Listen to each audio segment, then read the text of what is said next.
What's going on, everybody? Thank you so much for joining me here for a special Tuesday edition of Fantasy MLB Today. We are a sports ethos presentation, of course, and I'm your host, Joe Orico. You can find me over on Twitter at Joe Orico99, and you can check out all of our other fantasy baseball work at Ethos Fantasy BB. That is where you post all of our podcasts, articles, news and notes, every bit of content you guys can check out over there. And if you're not somebody who uses social media, please do go to sportsethos.com. You'll get all of that same great work over there. Today, we are joined by a very special guest to kick off our team previews. I'm not going to be going in alphabetical order necessarily, but we're starting kind of at the top here with the Arizona Diamondbacks. And I'm bringing on somebody who's never been on the show before, somebody who I don't know that a lot of people in the fantasy world are necessarily familiar with, but if you are a baseball person, if you follow baseball content, you've likely seen him in a video or two for a company that you may or may not have heard of called Jomboy Media. Making a joke there, of course. You guys know Jomboy, and you've probably heard of Mr. Dalton Feely, who is joining us here. You can find him on Twitter at dfeely14. Dalton, I really appreciate you making the time today, man. How you doing?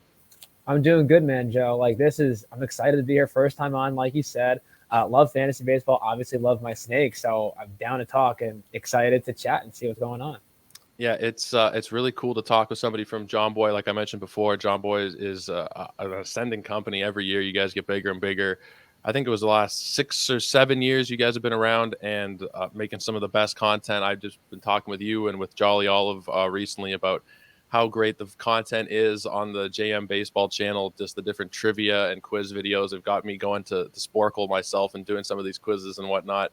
So it's definitely worth checking out at JM Baseball on YouTube. But Dalton, I want to give you a chance to just talk about what you do at Jomboy and about the different content. I know you do football, you do baseball, you do a ton of different stuff. So just let the people know exactly what it is you do on a day-to-day basis. Yeah, of course. My big thing at John Boy is I'm the head researcher. Big podcast talking baseball from John Boy. John Boy himself talking Jake and Trevor Plouffe and producer BBD. Every off season 2 episodes, during the season 3 episodes, Monday, Wednesday, Friday, talking about the game of baseball, the entire MLB. And I'm their head researcher. So I provide and organize as much as that I could find each game of each series, and they go in depth. It's so awesome to be a part of something like that because, it's basically impossible to watch every pitch of every game of every series. So my job is to basically accumulate as much as I can through those games and series. And those guys, the four of them, do an amazing job of bringing their own knowledge and their own research, and then what I provide, and making one amazing product each and every week, each and every day. Yeah, you guys are fantastic. And you've been doing that for about a year, you said now, right? About a Yes, year. yeah. This is my first season, 2023. Great season to start on, especially being a Snakes fan, having them go to the World Series. That was quite a shock, if you will. I don't think anyone. If you said to me before 2023 that the Arizona Diamondbacks were going to be in the World Series, I would have laughed. And so it was a great surprise for sure. You would have made a couple bucks if you were thinking that way before the season, if you had put a little wager on them making it there. Now, you are not an Arizona native, are you? I'm not. I'm a New York native. I know. So, So weird. so how are we a Diamondbacks fan? So my first affiliation is Diamondbacks Yankees, but the purple and teal got to me when I was a young kid. I was born in '99, so I'm a young kid. Still like to consider myself young at least. But no, I love the purple and teal. And Randy Johnson growing up was my favorite pitcher. Like watching this 6'10" lefty throwing 100 miles per hour against guys who were supposed to be hitting balls 450 feet, and he's just punching them out. Strikeout after strikeout was so awesome to see. So basically, I became a Diamondback fan because of Randy Johnson. That's really cool. Is Jake actually a Diamondbacks fan, or is he a Yankee fan, or what? Because is it a joke, like the whole Diamondback thing, or He's a Yankee fan, but his Diamondbacks, like, that's his second team, if you will. yeah? He's got good ties with some of the people in Arizona and whatnot, the social media, if you will. But Yankees are his number one, and then if another team, the Yankees were out, he'd probably be for the Diamondbacks for sure. Yeah, that's fair. Yeah. They're hard not to like. They're an ascending young team, especially now, and they have the history, of course. Randy Johnson, they won the World Series in 2001, I want to say. Yeah. They got some history, even though they're a young team, relatively speaking, and they're very fun right now. Now, the whole World Series thing definitely took everybody by surprise, but that is kind of the randomness that we've seen in baseball, right? You can any team, like we saw the Dodgers get taken out by the Diamondbacks. Nobody would have really expected that. You don't usually see those teams like the Braves this year were unstoppable, and turns out they were stoppable. But Diamondbacks fans were definitely pretty happy with what they saw, and just going through this roster, it looks pretty damn good, and it looks like it may have even gotten a little bit better in the offseason. What do you think of these offseason moves just as a whole here? The big ones, I think, are bringing in Eugenio Suarez, bringing in Eduardo Rodriguez, and re-signing Lourdes Gurriel. Do you like the way the offseason has kind of looked for them so far? Oh, absolutely. I mean, listen, this was an 84-win team that barely made the playoffs, or the 6 wild card team to make it, or the 6th team, the 6th second wild card team, 3rd wild card team in the National League to be in. They barely get in the playoffs by just a game, and you're thinking they have no playoff chances. Of course, they go on the World Series run. So it's like, where can we add? They weren't this world-beating team like you mentioned. The Braves, the Dodgers had 100 wins last year. Like the Arizona Diamondbacks were not that. And now they've added a third base, which was a huge problem last year. Longoria did his thing fielding-wise, but obviously the bat wasn't there. Manuel Rivera is more of a bench bat. You bring back Lourdes, which is huge. Gold Glove finalist. Came back with the bat with 24 home runs last year after having 5 the previous year with Toronto. So that's a big bounce back. And bringing him back, no one thought he was going to come back to Diamondbacks either. He posted, like, right after the season, I don't know if you saw, he posted like a farewell to Arizona. Goodbye. So for him to go to the open market, see his value, and then still decide to come back to Arizona was a huge win for a team that needed a right-handed bat in the outfield. Tremendous. And then Erod. Yeah, Erod in the rotation. You can never have too many arms, especially in the rotation. I had a little bit concerned going into the offseason, could they get a left-handed pitcher as a starter? Didn't really want Snell in terms of price. I didn't think that was a realistic option. But Erod, Mike Hazen, general manager Mike Hazen, and manager Torey Lovello, they know Erod from their times in Boston too. So they kind of had a good feel for who he was, the familiarity, if you will. Giving him that 4 for $80 contract, they were comfortable. And the past couple of years, he seems to have gotten better and better with Detroit too. It's kind of surprising to me that because he declined the trade at the deadline to go to the Dodgers, and I was thinking that he wanted to be more of an East Coast guy, that he was going to stay in Detroit, or he was going to stay on that kind of hemisphere. To go to Arizona is kind of strange, right? And I'm sure the Dodgers fans are kind of scratching their heads at why he wouldn't have gone there. He turned down that trade at the deadline. That the Dodgers, I mean, I don't know if they would have even got to him in a series against the Diamondbacks, but there might be a bit of a sour taste on some Dodgers fans' mouths going into next season when they're facing Erod. But you know what? They got Yamamoto. They got Glass now. Like, they This give is them a true. little bit of sour taste, especially early on, because that was the first thing that happened of those moves. Yeah. But you know what? Sometimes you don't want – there are players that don't want to go into the big market cities. They rather, play in a smaller franchise and make their money and just perform. Other players we've seen in the past, whether it's in New York or LA, they don't like the big lights, and that's totally okay, in my opinion, from a small market fan. If you will. Yeah, I mean, I'm a Blue Jays fan. We're becoming a bigger market, I guess, but we're still not a big market team. We've got some big free agent signings over the last couple of years, but I think we're still kind of, even depending on, I mean, it doesn't really matter how big the market is. Being in Toronto, we're always going to be viewed as kind of smaller, I guess, being in Canada, whatnot. For sure, and that's fair. But like, that's, like they're there, like they're competing. It's not like they're not willing to spend. Yeah, no, it is true. But let's get to this lineup. Let's start breaking down this team from the top. And projected to lead off, he will be the leadoff hitter. He is the golden boy. He is Mr. Corbin Carroll. I love Corbin Carroll. He's one of my favorite players to watch. Now, there was a couple of times last season where there was concerns with injury, with his shoulder, with a couple of different things, and it didn't actually stop him from playing. He still played 155 games last season. Yep. I don't know if it's something that we're going to have to worry about long term, but I mean, the skills we saw in year one were 25 homers, 54 steals. He batted 285, scored 116 times. We have early projections that are out on Fangraphs, and he's projected to do pretty much the exact same thing. Do you think Carroll is going to be able to build on this? Do you have any concerns about the injuries? What's your overall perspective on him right now? I try to be an optimistic guy, so let's start with the positives, right? I think we're going to see him be the same, if not better, getting on base a lot.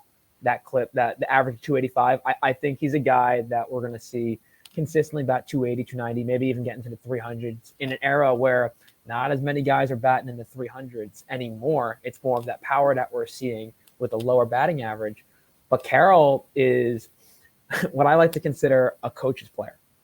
He's going to give you all that 5 tools. He's going to give you the fielding in right field, most likely. Could play left, could play center, but he's going to probably patrol right based on how the lineup looks currently, or even left. Depends on if Lourdes is going to be DH. Regardless, he'll probably play a corner slot. Alek Thomas plays center field, but he's going to give you stolen bases. He had 54 last year. That it's so dynamic. He led the NL in triples with 10. He's going to continue to do that in that ballpark. The concern I would have is the power. Now, he had 25 home runs last year, which is awesome. And I mean, looking at a man of his stature, if you will, as an MLB player, you don't really see a 25, 30 home run player from someone who's usually under 6 foot. That's not, and for how lean he is, he's very strong for his build. He's like 5'10", 170, but he doesn't look like a prototypical power bat. And I think my question is, he had the shoulder injury, and he actually did it. He had the same injury twice, but he didn't miss time. And the other time he suffered the shoulder injury, it was just he missed a game or two. My question is, if that shoulder injury flares up, will it affect his power? Because I think it did in 2023. He didn't have nearly as many home runs in the end of the year, August and September. So I'm wondering if those power numbers could be replicated in 2024. Yeah, that's a good point. I mean, I don't think that it'll be something that is a massive concern. Like, I think he's still going to be a 20-ish home run kind of bat. Yeah. But I think maybe we're capping what, because some people will see 25 home runs as a rookie with all the potential, and they'll think, well, he's going to go to 30. He's going to go to 35. Just that's the natural progression that people have in their heads when they see a young stud, that it's going to just be exponential growth. But he might just end up as a guy who is, like you said, maybe like a 20 to 25 guy who's giving you a 300 batting average, and that's not something that you really see a lot of the time, that kind of build in this day and age. And that kind of, I think, is a prototypical type of leadoff hitter in Corbin Carroll. He gets on base a good amount as well. Solid walk rate, 362 on base last year. It's hard not to just absolutely love him. And only being 23 years old, it's hard to say like what the potential could possibly be. And I don't want to cap him and say that he couldn't be a 30, 35 home run guy, but maybe realistically we could say with the potential shoulder injuries, don't get carried away with massive expectations in that regard. I'm with it. Yeah, if he's given 20 plus home runs, you take it for sure, based on what else he brings to the table. Yeah. Now projected to be the number 2 hitter in the lineup is Ketel Marte, and Ketel had a really nice bounce back season last year. After a couple of down years, people were kind of counting him out a little bit. Gave you 25 homers, batted 276, stole 8 bases. He was walking 11% of the time, really solid number there. And, based on the projections can really vary based on, a lot of different factors, but he's projected to have about the exact same season based on what Steamer is projecting on Fangraphs: 21 homers, 7 steals, and a 276 batting average again. Do you think that Ketel can do it again, or do you think that was kind of, a bounce back season that's not really, something that he can replicate again? What are your thoughts on Ketel? Yeah, I mean, with Ketel, one of the things with him has been just being able to play games and staying healthy. 2021, he only played 90 games, and that's a big problem. He missed some time during the COVID year. I think he missed like 15, 16 games during the COVID year too. I think the biggest shock was him having 25 home runs again. This is the most home runs he's had since 2019 when he had 32. He also had the most RBIs he's had in a season. He had 82 RBIs this season. He had 92 in 2019, the most he's ever had in a season. So I think the power numbers were quite shocking. Between 2021 and 2022, he had 26 total home runs in about 230 games. So I was quite pleasantly surprised that he brought 25 home runs to the table. In terms of, is he able to replicate it? I don't know, because we've only seen him hit 20 home runs 2 times, in 2019 and 2023.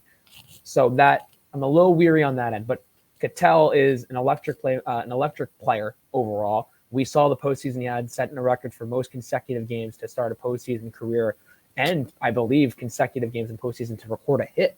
Yeah. So he was a huge reason why the Diamondbacks made the World Series in 2023. Excuse me. But I think my question is, if the OPS is over 830, I think that's a win. If the average is above 280, I think that's a win. I don't know about the power numbers. 25, I feel like it's going to be a reach for the upcoming season. Yeah, I mean, he's a 280 career hitter, 279. I think that's definitely something that he can do. Mm-hmm. But in terms of the power, like you said, like 2019 was a year when everybody was having crazy home run totals. Jeff McNeil had 25 and Christian Vazquez went for 25. You and I probably could have gone for 15 or 20. I mean, the ball was bouncing all over the place. That was the year when the Twins had like 730 home run guy. It was like a crazy Mamba season. squad. It was nuts. Mm-hmm. Soler went for 50. There was all these crazy numbers. So that one you can kind of maybe throw away a little bit. This one, it's hard to say exactly. He was able to stay healthy, which maybe he was just able to get there based on a volume standpoint, right? He played 150 games, which was the most he'd played since 2018. Maybe if he plays what he usually plays, which is in the 120, 130 range, then we're probably getting 15 home runs, 17 home runs from Ketel. Probably still pretty decent batting average, but I think I'm with you there that 25 home runs is going to end up looking like probably another outlier, just like 2019 was. I don't see him getting there again unless he's able to stay healthy and play 150, 160 games. And then maybe I could see him getting 20, but I wouldn't be banking on it. If you're drafting him this year, I wouldn't be saying you're definitely getting that 20 home run, potential 10 steal season. Maybe you will, but I wouldn't guarantee it.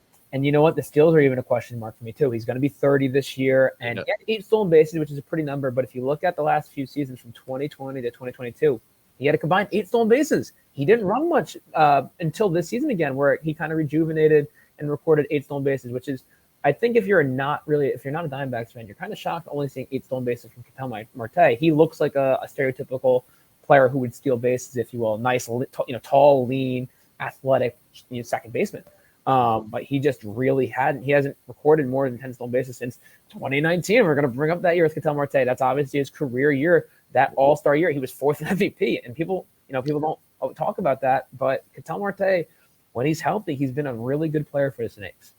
Yeah, he batted 329 that season. That's amazing. He had 150 WRC plus. He was a 6.2 WAR player according to Fangraphs. He was incredible. I don't think he's ever getting there again, though, at this point. That's clear. That's clearly the outlier, right? If you look at his whole career, 4th in MVP voting, 329 batting average, just a ridiculous season from Ketel. Still a really good player. Don't want to be bashing him. Still a good player, but maybe don't expect the same kind of power numbers going into next year. Now, the next guy is going to tug at the heartstrings a little bit. It's Gabriel Moreno. And as a Blue Jay fan, this one is going to always hurt to talk about him, but here we are, especially seeing that power kind of come out in the playoffs now. If he is able to unlock power, there's no stopping him. He's going to be somebody who can hit potentially 300. He's going to give you some steals from the catcher position, which in fantasy is pretty much impossible. If he's able to hit you like 12, 15 home runs, I absolutely am going to fall in love with him more than I even was when he was a Blue Jay for that very short period of time. What are your thoughts on Moreno? So I know he's projected to bat 3rd. In my opinion, that's not going to be the case unless it's a left-handed pitcher. Gabby's is a dominant right-handed batter versus left-handed pitching. He batted 350 last year versus lefties. He just absolutely crushed him. So that's going to be where I think he'll make his mark. I think in a right-handed lineup, he's going to drop a little bit. Gabby led the team in postseason home runs with 4, but he only had 7 during the year. So like you said, power is going to be a question. So I don't think he's going to bat 3rd against a righty. I think that's where you see like a Walker-Suarez 3-4 combo come into play. But yeah, man, Gavin Moreno, if we're not going to talk about his bat, like the glove, he is won a Gold Glove this year for rightfully so. He outs above average. His ability with his arm, cutting runners, trying to steal was amazing. I'm so excited. I let you bring it up first about the trade, the Varsho for Gurriel and Moreno trade. He's been a key piece, and we're going to have him for at least another 4 years, which is neat, especially at the catcher position, which is going to help our rotation too.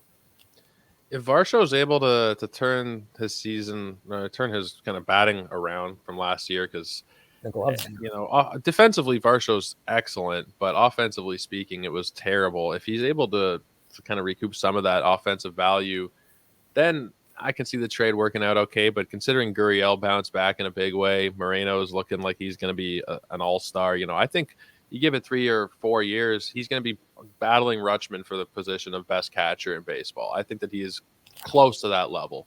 And maybe there's still some old Toronto bias kind of leaking in there because of how much I loved him as a prospect. But I think he just legitimately is that good. I really do. And it's going to suck watching him be a Diamondback for the next 10 years, like you said. But let's move on and talk about something that's not going to hurt so much. That's Christian Walker. Christian Walker, you want to talk about good defense. He has become probably the best defensive first baseman in the league, very arguably speaking. I think he did win another Gold Glove this year. I think that's 2 for him now. And, you want to talk about offensively, another 30 home run season. He drove in 103 and he stole 11 bases just for fun while still batting, 258, which was an increase over the previous year. Everything looks amazing for Christian Walker. Is there any reason to doubt that he can just be this guy for the next couple of years? Age is maybe a little bit of a question, but is there any real reason to doubt Walker in 2024? No, I don't think yet. But I do want to say about his defense real quick, because I'm so glad you brought it up. I love it. I think that's really the underrated part of Walker's play. Like, he has been the best defensive first baseman for the last couple of years now. He's one of 5 players to win Gold Gloves in back-to-back years in 2022 and 2023. The other 4 are either a Cub or a Guardian. So that's kind of ironic. It's Happ, Swanson, Jimenez, and Kwan. And you wouldn't put – I don't think people would put Christian Walker in terms of defensive capability with those guys. And he's been that good. So I do want to give a little bit of that shout-out defensively. But, yeah, going offensive, man. Like, he's had 33 home runs and 36 home runs over the last those 2 years together. I'm wondering about that average. It's not bad. It's gone up from 242 to 258. I get it. I do remember that 2019 year where he had limited at-bats. He was at the 271 range, the 270, 271 range. I just don't think there's any reason to doubt Walker. He's going to be 33 this year. He's showing the power, whether it's the home runs or the doubles. Strikes out, but not at too much of a high clip where you're worried about it. So he's a slugger that's going to give you some pop with not too many strikeouts. He's not going to be a guy who I think gives you 200 or even 160 Ks, but more like in that 130 range. But yeah, Walker. It's funny, the Diamondbacks have the stereotype at first base, which is great, or prototype, if you will, between Goldie and Walker. Just guys who are underrated defensively, who can underratedly run a little bit. Walker had 11 stolen bases. Since he hadn't had more than 8 in his career, I think. I was looking at it in one season. But can have some pop, obviously. Walker is a keystone of this Diamondbacks team, and he's always going to be a sneaky fantasy player. Yeah, especially if he can keep stealing. I mean, that's not something you'd really expect when you were drafting him this year. You're thinking, you're 30 home runs, you're getting, 90 or so runs, 90 or so RBI. I don't think anybody was expecting more than maybe 2 or 3 chip-in steals, but to get double digits from him is huge. Now, you mentioned 2019. Again, that was one where I think in 2022, when he started to look kind of legit, some people were thinking, well, it's the first time we've seen anything since 2019. And 2019 it was kind of a skewed year, but 2019 is also the only year to that point where he'd actually played a full season. So it was hard to say, if there's a guy like a Jeff McNeil type who's always a single-digit homer guy and then he hits 25, that's clearly an outlier. And with Walker, I kind of got fooled a little bit into thinking like 2019, he just benefited from the ball environment, but he's a legitimate 30-plus home run bat. I think he can do it again. I think that, he's going to be somebody who maybe doesn't steal double-digit bases. Maybe that's something where you can say it might come back to 5 or 6 or 3 or 4 or something like that. But I think you're getting a really solid overall package and what's going to be, I think, a really sneaky good lineup again. And maybe it won't be so sneaky just because they went to the World Series, but I think this team is going to be a really, really solid overall offense, and Walker being in the middle there is going to benefit runs and RBI-wise. So I see no reason not to really like him going forward. Oh, I completely agree. I do. The stolen bases, you said 5 or 6. I was thinking 6 or 7. So we're right on the same page with that too. Yeah. Now let's talk about the new addition, Eugenio Suarez. Somebody that I think it's probably a pretty sneaky good ad as well. I don't think it cost them a ton in their trade. It was for Sebi Zavala and Carlos Vargas. Nothing really there. And you're getting a pretty solid player. Again, he was excellent defensively this past season. Always a pretty solid defensive guy if you look at the metrics. And offensively speaking, 49 home runs in 2019. That's going to be a common one. Every other year, though, you're talking 30-something. He did benefit from the 2019, but still 31, 31, 22 this past year was kind of a low mark, but he still drove in 96 runs. He gave you a couple steals. Fantasy-wise, there are some flaws, but I think he's still a pretty solid option for you at third base. He's not going to be somebody that's like an expensive fantasy piece, not somebody that's going to be pushed up a lot in drafts, I don't think. And in real life-wise, he's defensively so strong that he's going to play 150, 160 games, I think. What are your thoughts on Suarez, though, the new addition? Yeah, I think he should be playing around 150, 160 games. Played all 162 last year, which is really impressive. I think the biggest thing for Suarez is just cutting down the punch outs. He's been really bad in that aspect. It's also because he plays a lot. Like, knock on wood, he's been relatively healthy for a majority of his career. Besides the COVID year, he hasn't played less than 140 games since 2015. So he's been, knock on wood, pretty darn durable. But with that said, 2019, 2022, and 2023, he led the league in strikeouts with 189, 196, and 214. So if you're playing in a league, especially where Ks are against you, definitely not. You're not proceed with caution with him at third base. But yeah, his whole career he's averaged 30 home runs per 162. The power should be there. I think he's a guy that bounces back, and maybe in a place where Arizona, Seattle's not a hitter park, and Arizona is not as much of a hitter park as it once used to be. But I still think he's a guy that's going to give you at a minimum of 25 home runs, but the average might be around the 220 or at high point the 240 range. Yeah, the strikeouts are a big thing. He's like a 30+% strikeout rate guy. He's going to probably strike out 200 times. So if you're playing in a points league where you get -1 or -2 for strikeouts, he's going to take away, there's going to be a lot of home runs that kind of offset that, but that will definitely eat into it. And if you're playing in, standard, like a rotisserie 5x5 category league, whatever you're playing in, that batting average, the lack of stolen bases, there's something to be said there. But I think going into this lineup, that's probably going to be a little bit better, I would say, than what he's leaving from Seattle last year. Yeah. There's a potential for him to kind of get close to that 100 RBI mark again. 30 home runs is definitely within reach. So he is somebody that I think is a reasonable value option if you're not going to draft Austin Riley or Rafael Devers, Jose Ramirez. You can kind of wait and get a guy like Suarez who's going to be in the middle of this lineup and probably going to do fairly well, I think, in Arizona.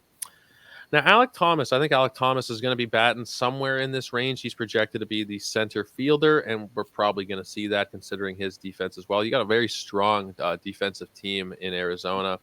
Now, in terms of offensively speaking, I don't know if he's going to be amazing. Last year in 125 games, it was 9 homers, 9 steals, and a 230 batting average. He's projected to increase those numbers across the board, according to the Fangraphs projections.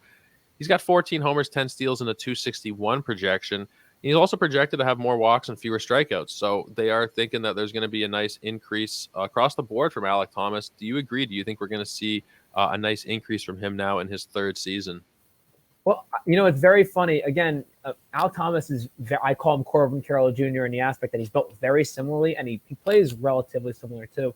Yeah. Thomas is a better defender. I think that's a clear cut. Alek Thomas is one of the best defensive center fielders in all of baseball. That's how good he's been. And it stunk. Quick sidebar, in the World Series where he made that mishap where the ball went underneath his glove. It's that was the first time, wow, the ball's hit the Thomas and he made a mistake. That you never see that. Hearing in the Fangraphs projections for the first time, a little bit surprised that they have him bumped up to 15 to 14 home run range, to 10 stolen bases. He is very fast, and I've always wondered the past in 2022, 2023, why doesn't he steal as much? Why does he not steal? Because he's so fast. But, sometimes you're not, just because you're fast, it doesn't make you a good base runner or base stealer. And I'm really hoping they work with him because I think he could be a guy based on athleticism alone where he's 15, 20, 25 plus stolen base caliber, but he hasn't shown it yet. And then the power for me, his swing, he will run into a few. He's another, shorter guy, but he's strong. He's, my opinion, very similar to Corbin Carroll. And that bat path, when he connects on one, he's launching one to the pool, if not over. And I don't know what number is right. He had 8 in 2022. He had 9 in 2023. A similar amount of plate appearances. So you know what? I'm going to go safe. I'll say 10 home runs. Let's just keep going up by 1. Yeah, I'm hoping that, first of all, he played 125 games. So if he is a guy who can play 150, 160, just based on the fact that he's playing every day, I'm hoping that we can see 15 from him. I'm really hoping that we can get there. In the minors, we saw him at different points show a little bit more power than we've seen. Even 2021 in AAA, 8 homers in 34 games. We have seen it from him, so I'm really hoping that he can unlock some of that power. And if he's able to go to a 260 type of batting average, playing an everyday role, double-digit homers and steals, I think he'll be kind of a sneaky guy in your deep leagues, because I play in a lot of leagues where there's 5 outfielders, 15 team, degenerate type leagues. Ooh. Yeah, where there's some crazy leagues out there, Dalton, man. You're drafting 750 players deep. And oh my gosh. that kind of league where you're not paying like an expensive price for a guy like Alek Thomas, and he's going to get playing time. He's going to kind of be producing across the board. He might be batting right in the middle of a really nice lineup, and they also project 60 runs, 62 RBIs. I mean, he might be a really sneaky asset if he's able to unlock some more of that power, which I think is there, and you think the speed is there. Like, could he be like a long shot 2020 guy? Like, I think it could be possible. Like, who knows? I think that's a best case scenario, but I don't think it's out of the realm of possibility. I don't think so. I think that's his high point. Yeah. The big question for me, it's righty lefty. Corbin Carroll does a really good job battling lefties. That was like in 2023. Like I'd hear every game early on, they would say, Corbin Carroll worked on facing lefties and told Torey Lovullo his goal is to face all the lefties possible. And he did it. Like he batted roughly the same batting average, righty versus lefty. Alek Thomas, not the same way. 253 hitter versus righties last year, 143 versus lefties. So he has struggled versus lefties. And that's going to be my big question with Alek Thomas. Can he take that step versus the left-handed pitchers? If he can and play almost every day facing those guys, 2020 is a real possibility. But I think that's holding me back right now for Alek Thomas. I definitely wouldn't project it. I think that's more like if everything goes perfectly for him. Got it. But I think that the talent is there for it. And maybe it doesn't happen this year, but I think you will see a 2020 season from him at some point in the next few years. I think he will get there. I think he's still, what is he, 23 years old right now? This is age 24 season. He's got a long time to develop. And I think in this lineup, I think there's going to be some good things coming for him over the next couple of years. Now, we touched on Lourdes Gurriel Jr. earlier on. Another bit of a sore spot here as a Blue Jay fan because we kind of gave up on him. I think he had a bit of a tough year in 2022, but always a solid guy, morale-wise. He's a fun guy to have in the dugout. Oh, yeah. He's not the greatest defender, but he does have an incredible arm. He was one of the guys who led in outfield assists during his time in Toronto. And that power is there. He got back up over 20 homers. He's a guy who can bat close to 300. He did struggle down the stretch, but there was a time early in the season, and I'm just going to pull up his splits by month for Gurriel, where he was dominant. And it was in the month of May, he batted .352 with 8 home runs.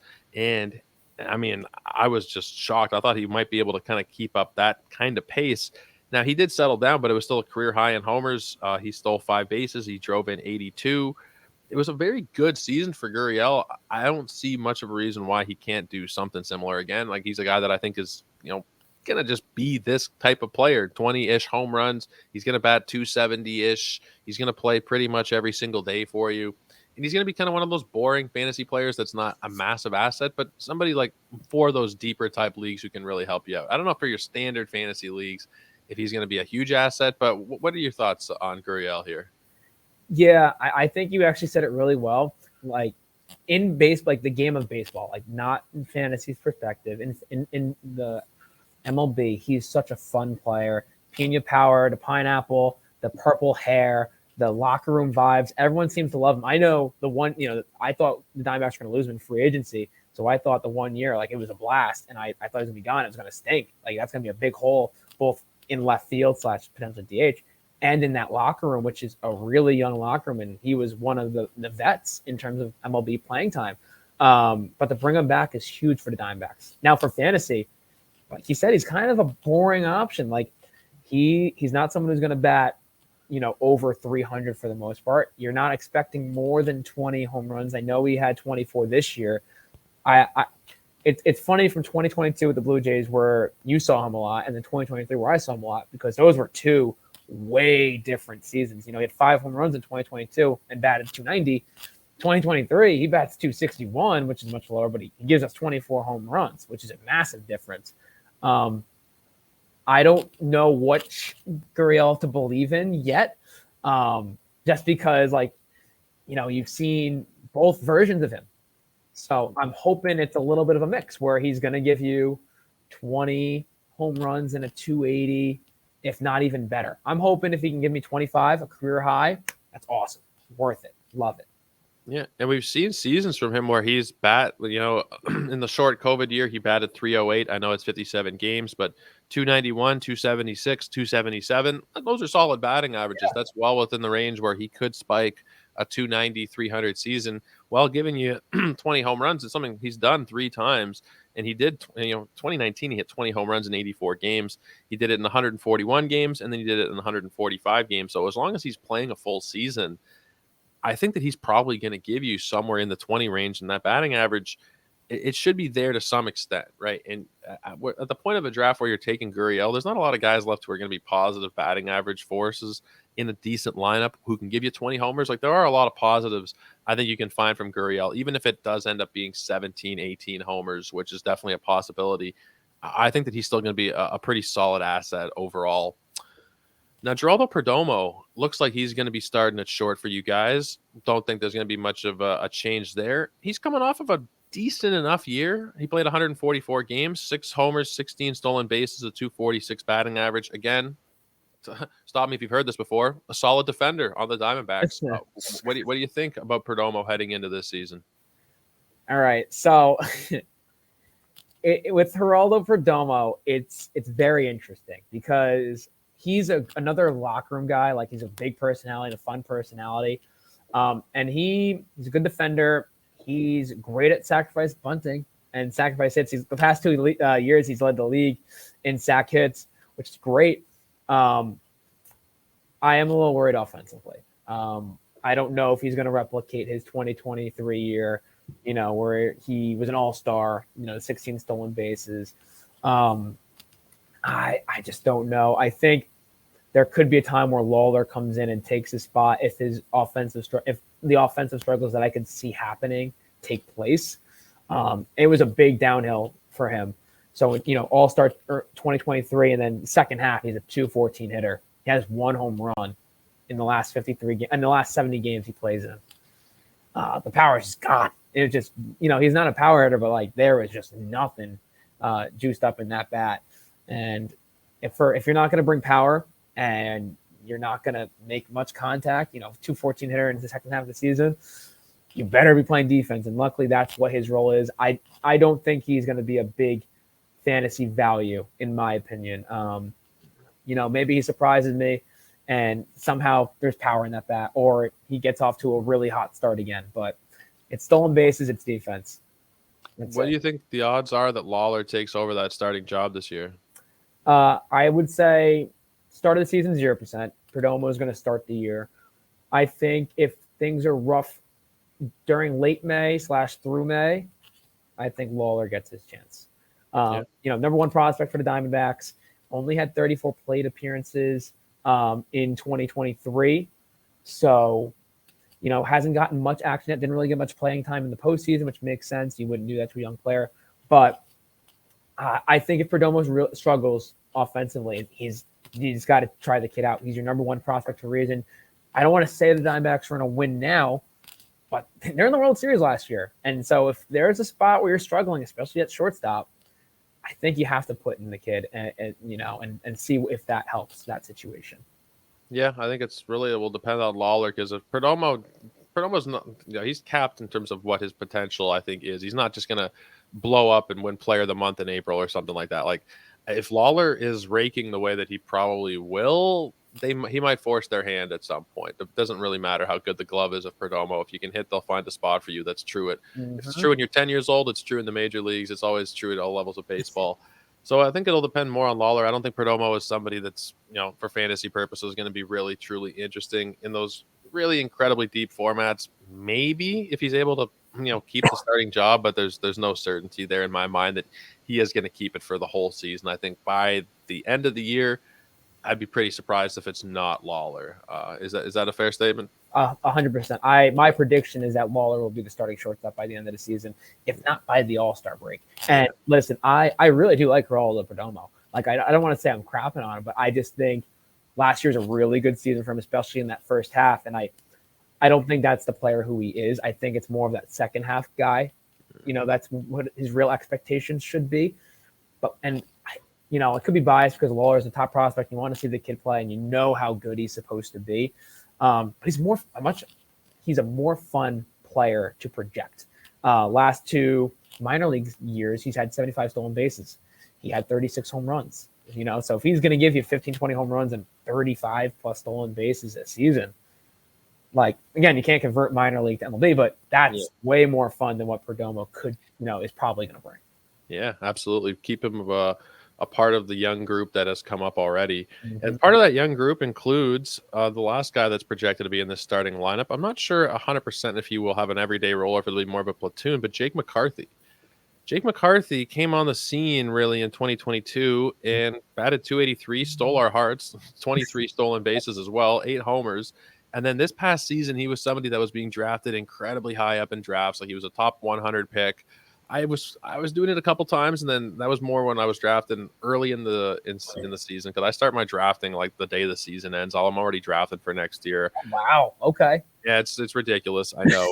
No, I love it. That's awesome. Yeah, it does have its downfalls, but there are some times when you'll draft a guy a lot later than he ends up going, and by the time drafts are happening in February and March, so there's positives and negatives to it. You kind of learn the player pool early on, which is kind of why I do it. But he was a guy early last year that I was kind of drafting, and then as draft season went on, there was a bit of a cluster in the outfield. I thought in Arizona, I wasn't sure about playing time, and I wasn't 100% certain if he was going to be able to carry over what he did on a per game basis in 2022. And he stole more bases. He played the exact same number of games, 99 in both seasons, but he batted 243, only hit 2 home runs.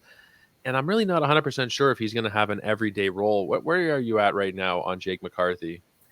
So it's funny that that Jake McCarthy is a projected guy because I have no idea what's going to happen because McCarthy in the second half of the year was sent down. He was really struggling, so they sent him down. Then Dom Fletcher also came up. He got hurt. Obviously, they trade for Tommy Pham, and that becomes their guy who was in the outfield with Carroll, Thomas, and Gurriel, and they're mixing those guys up with one of them usually being the DH as well. I don't know. I really don't know. I think we're in the same boat because in 2022 I had Jake McCarthy in fantasy too. Fun fact. And he has 23 stolen bases, a 283 hitter, 8 home runs. I mean, I didn't think he was a big power guy, but it's like, okay, we'll take that for sure.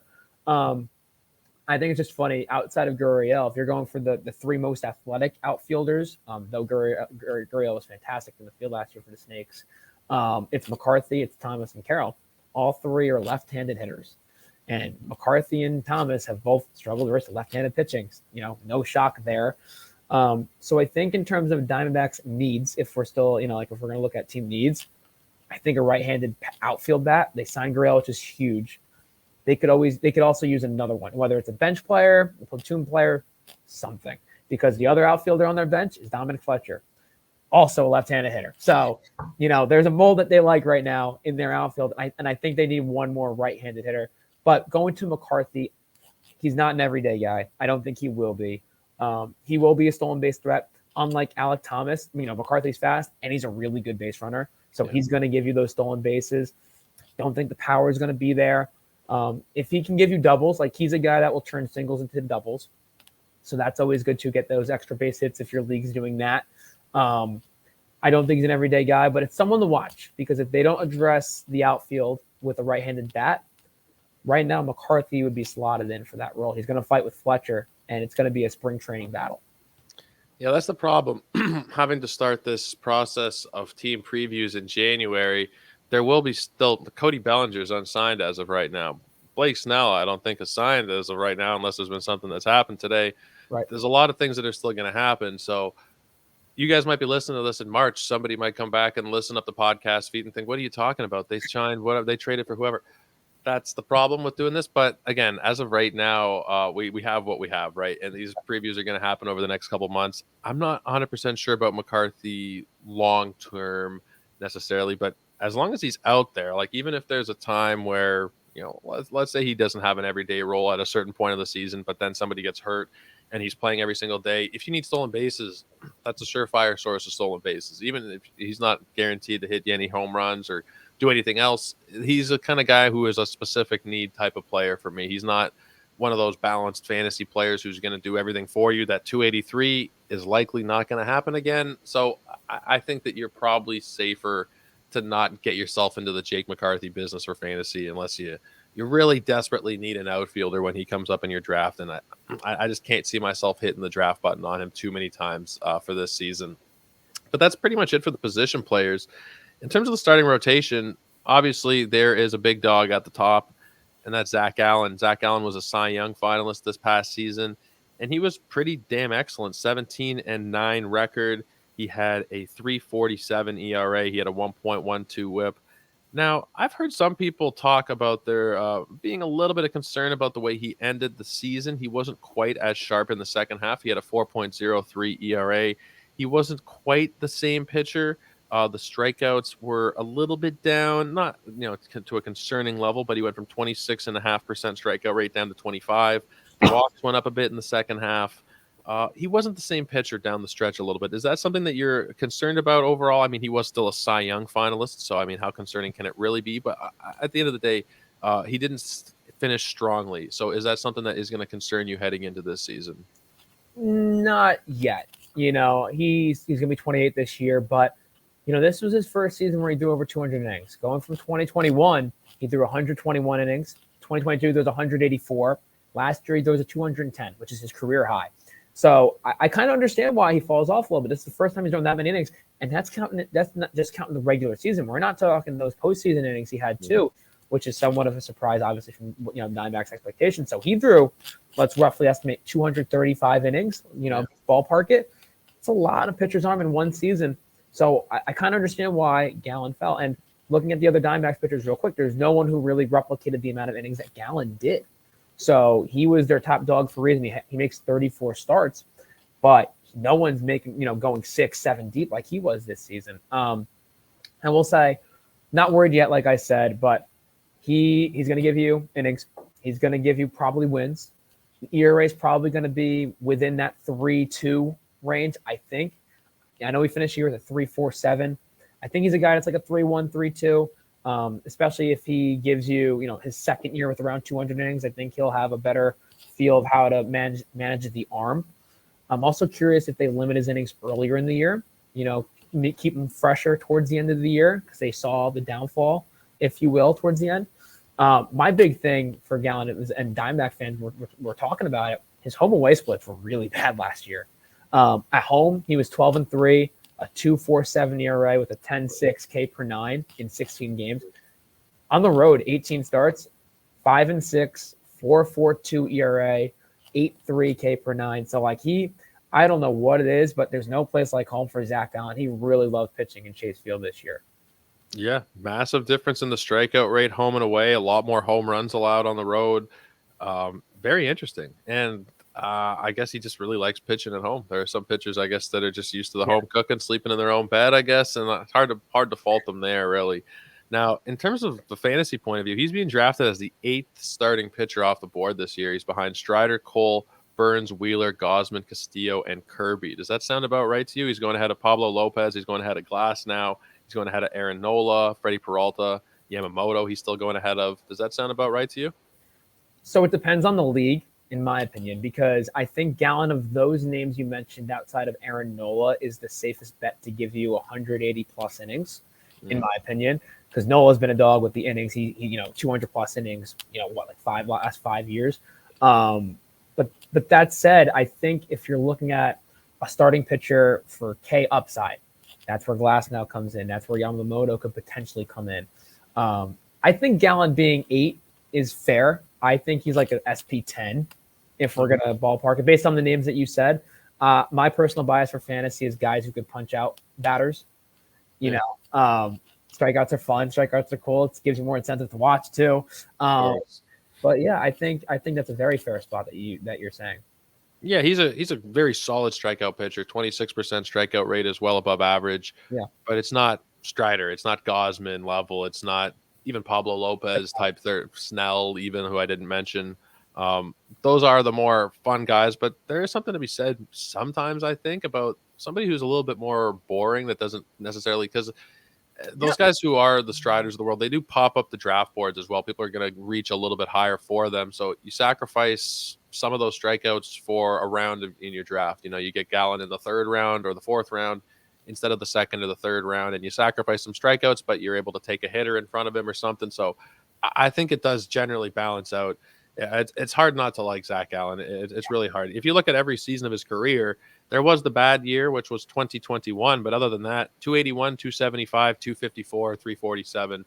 He's pretty damn consistent. We'll spot him the one outlier year there. He's been a sub-3 ERA pitcher in pretty much every season of his career. It's hard not to like him. I will say real quick, it's kind of funny that you mentioned that one outlier year because Greinke did the same thing. So it's got to be something with the Zacks in Arizona. Greinke had that 2016 year there where he first came in. It was very bumpy to start, and then he kind of got acclimated with the area. So yeah, who knows? you'll give him a mulligan. Everybody gets a mulligan at some point. You get one. But let's talk about the number 2 guy in this rotation as of right now. Well, it may end up being Eduardo Rodriguez, but as of right now on paper, and I think it's justifiable, that's Merrill Kelly.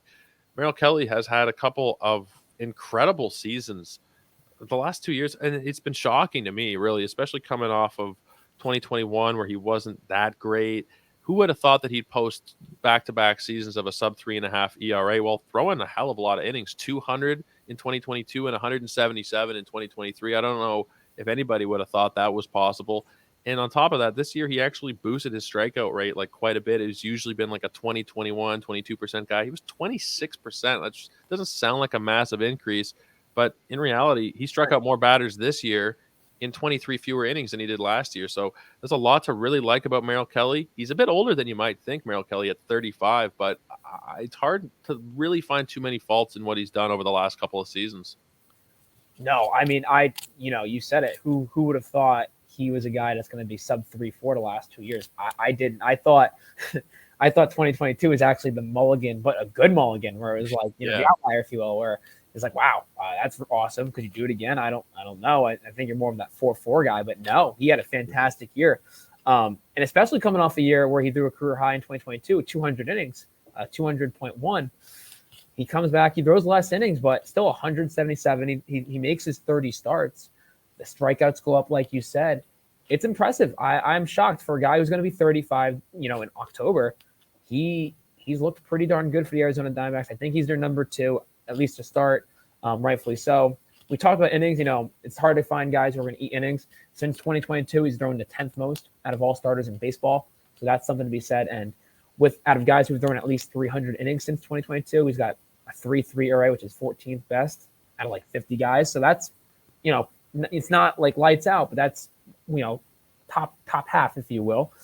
Again, Merrill Kelly, not really the most electric player in terms of, the punch out rate. He gets them.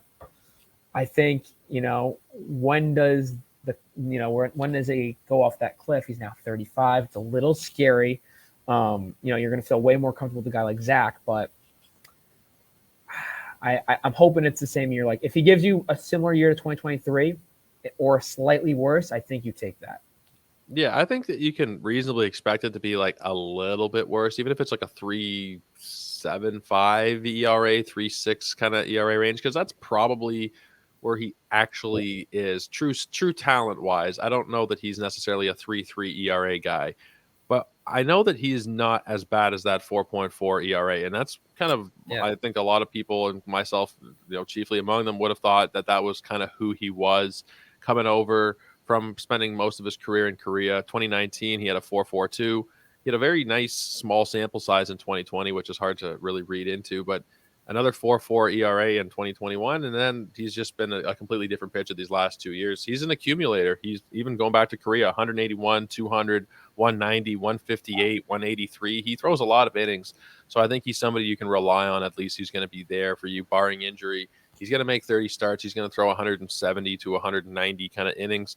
And if he's able to maintain that strikeout rate, that's going to be something that kind of, I think, goes under the radar a little bit, that he's somebody who can, his strikeout rate this year was almost the same as Gallen's. And that's something that I don't think is going to, I hadn't noticed that until we were recording here, that I didn't realize it was that high.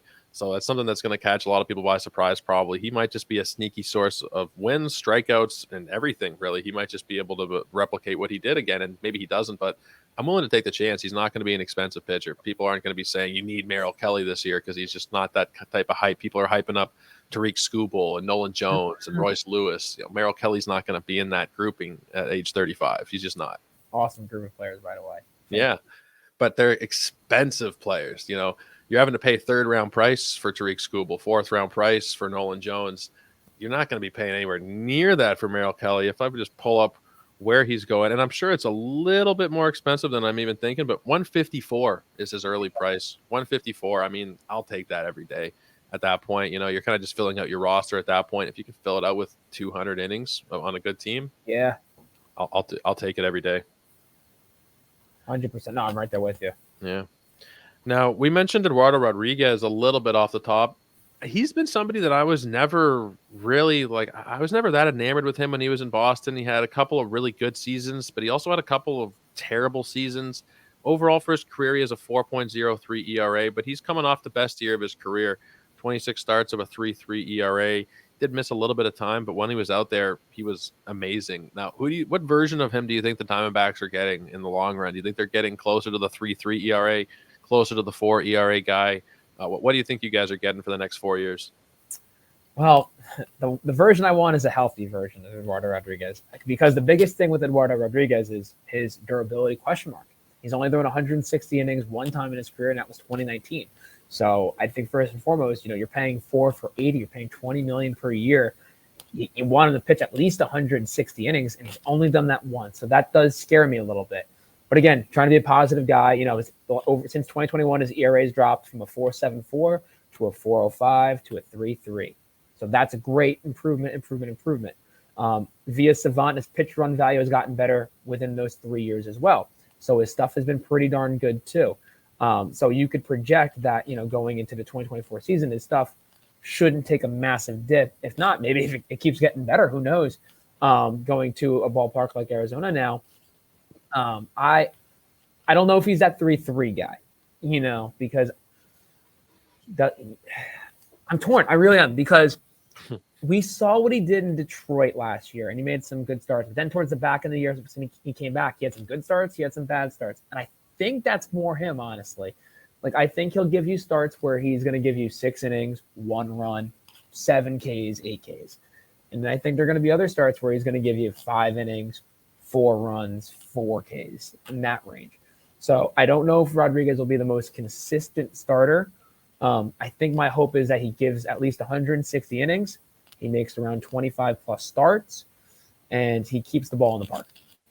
Yeah, I mean, a 3.3 ERA, it's just so hard to find really anybody who's going to do that outside of the elite names. If you look at this past season, you will find the Kyle Bradishes of the world, the Sonny Grays of the world who pop up, the Merrill Kellys of the world who pop up. But for the most part, you're not just finding those guys at this point in their career. Eduardo Rodriguez, who's on the wrong side of 30. I don't know that he's going to be able to maintain that, but I think if he's healthy, if Eduardo Rodriguez is giving you 150 innings or so as your number 3, potentially your number 4 starter, because the next guy we're going to talk about, Brandon Pfaadt, could very easily ascend in that rotation, I think you'll take that. Even though $20 million feels a little bit steep, I think that's just kind of the going rate these days. I think everything is just really expensive. You're getting those number 3 starters for $20 million because that's kind of what the market is. I wouldn't look at that and necessarily think that you're going to be getting what your mind might tell you $20 million should be worth necessarily, if that makes sense. Oh, yeah. But I think you're still getting somebody who could potentially, barring any injuries, be somebody who is a really solid number 3 or number 4 starter in real life or in fantasy. I think that's kind of the range where you're going to be getting him this year. And if things go right, then it could look really nice for him in Arizona in a nice big ballpark. Yeah, for sure. I mean, my skepticism is that he's never had a 3.3 or anything better than a 3.8 in his career until last year. Yeah. And he hasn't given you the durability in innings either until, besides that 2019 year. So I am skeptical. I'm really hoping I'm wrong. I think it's a little bit of PTSD from the Bumgarner signing a few years ago. Yep.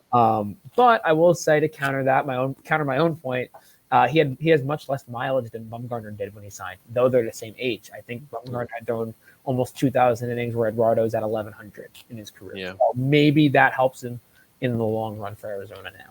Yeah, Bumgarner was racking up innings, and then he was going deep in the postseason a lot of times there in San Francisco as well. So he definitely had a lot more under his belt than Rodriguez, who's mostly been 120, 130 innings guy. Outside of that 1 year where he went 200, I'm hoping for you guys that he can go 200 again as a Diamondback. That'd be great for you guys. But Brandon Pfaadt is an interesting one. Brandon Pfaadt was somebody that going into 2023 was labeled in some circles as like the next Strider. There was a lot of talk in fantasy circles and probably in real life circles as well of people who were trying to pinpoint who could be that guy that comes out of nowhere and strikes out 200 batters. And Pfaadt was labeled as that guy who could be, because I believe in 2022 he led the minor leagues in strikeouts. He was dominant. Now, he did not have a hell of a lot of success at the big league level in the regular season in 2023, but we saw him have some really great starts in the postseason. At still 25, he just turned 25 years old now. Do you think that he is actually like fully? Do you think that was his coming out party essentially in the playoffs? Do you think that now he is going to be that guy going forward, or was that kind of maybe just some adrenaline that was coming through? Is it maybe he's not ready yet? Like, where are you on? Because I'm kind of confused, honestly, on Pfaadt. I'm not sure what to make of him at this point. I think he's a real good value pick. I think he could be in the craziest world, he could be the second best pitcher this season in Arizona. Like, I'm really high on him. Early on, there's no numbers behind it. It's just watching him. His fastball moves way more differently now. It was very flat early on. His first start versus Texas, ironically, I was doing some work watching it here. It was a day game, and it was in Globe Life, and he was just home run after home run. It was like a 12-9 game, gets a no decision. But like, his fastball is just flat. And for a guy that struck out, like you said, the most in the minor leagues in 2022, you'd expect he had more swing and miss stuff, and he wasn't getting those, especially early on. He gets sent down, and then his second half is better. He makes 12 starts in the second half with a 4.22 ERA, a little bit over K per 9. The postseason was really good, as we said. 3.27 in 5 games started. He was arguably our best or second best pitcher in the rotation in the postseason. But I think this is the year. I think we find out in 2024 who Pfaadt is. But I really think his stuff is good. He's got swing and miss stuff. We saw it in the postseason, especially. It's where he's projected. I'm assuming he's much lower than the first 3 guys you've mentioned. I think he's going to be a potential good value to give you around 150 innings and give you some strikeout numbers. Now, Fangraphs, their early projections for him is 142 innings over 26 starts. Sure. They have him down for a 4.42 ERA and a 1.26 WHIP as of right now. WHIP's fine. I think the ERA is a little high. I think it's probably a little high. Now, his price is picked 203, so he's not somebody that you're having to spend a lot on.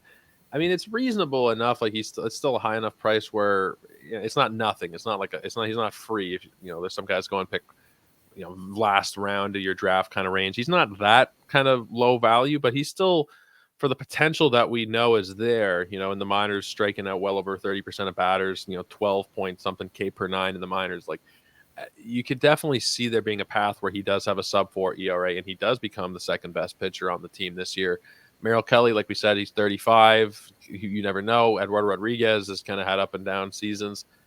It's possible that he is the second best pitcher, and even in the craziest of crazy worlds, maybe even the best pitcher on this Diamondbacks team this year. I don't think that that's probably going to happen, but I think the potential is there for him to be an ace at some point. And maybe it's not 2024. Maybe he needs a couple more years to develop, but I think the talent is there in Pfaadt for him to be that good going forward. You're going to see on my Twitter, I think he's their X factor for this year. Yeah. Diamondbacks. I think if he's going like that rotation, that 4 should be one of the best in baseball. No, absolutely. Not the most exciting top 4 pitchers, but if they're producing like they could, for sure. It gets the job done in fantasy and it gets the job done in real life. It's those boring guys that are kind of the afterthoughts, the guys that'll sign in February after all the big pieces have fallen. And it's the guys that are going in round 12 or round 17 of your draft. It's not usually round 1 and 2 where you win your league. It's round 17, round 18, round 20. I picked Sonny Gray with my very last pick in the league I played with my buddies last year. And I picked him because, he played Kansas City in week 1. I'm thinking, okay, he's going to have a nice start. If it's after that, I can drop him. And he came second in Cy Young voting. It was just a ridiculously lucky pick, but it does happen. And Pfaadt, could be. I'm not saying he's going to come second in Cy Young voting, but he could have a really great season nonetheless. Now, I think Ryan Nelson is the guy that looks like he's going to be the number 5 starter, although there could potentially maybe be some movement there. Like we said, it's early in the offseason. I'm not 100% sure. Ryan Nelson is not somebody that I have a ton of confidence in. What do you think, though? He made 27 starts this past season, which kind of surprised me. I didn't realize it was actually that many. But they were running him out there with a 5.31 ERA every 5 days. What do you think is going to happen this coming season for Ryan Nelson? I don't think he's going to be the 5th starter. I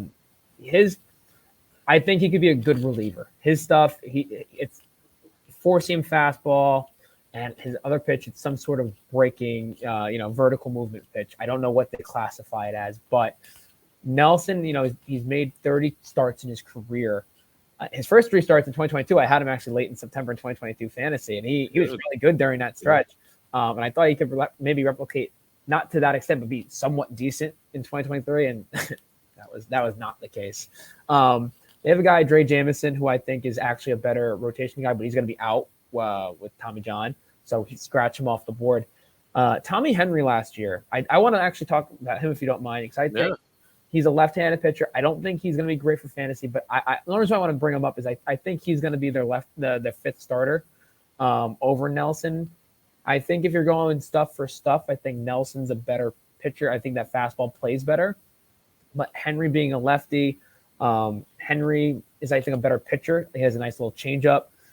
He gave innings. He suffered an elbow injury, which is why Nelson actually came in towards the end of the year again, because Nelson was on and off with the rotation pending injury. Or if they gifted Zach Davies or Madison Bumgarner, he was like the mop-up guy. You're coming into rotation. Surprise, you're back in kind of guy. But Tommy Henry made 16 starts last year, the 4.1. I don't know. I'm hoping he's more of an inning guy.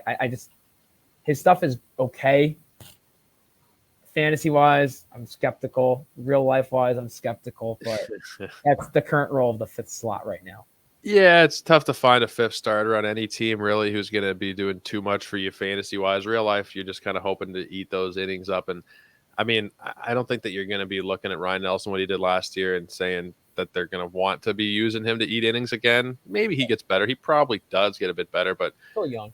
Henry will probably get some opportunities as well, for sure. And there will be injuries pop up throughout the year. I think both of them will probably get an opportunity as that fifth starter, and maybe both will be in the rotation at some point. I mean, like, I'm coming off a year in Toronto where all the starters were healthy the whole year, but it was crazy. But most teams, guys get hurt and you'll have to eat innings, and Henry will be a guy, I think, that, like you said, will be used. And you say he started 16 games last year. I could see him doing that or even more this coming season. Probably more in all honesty.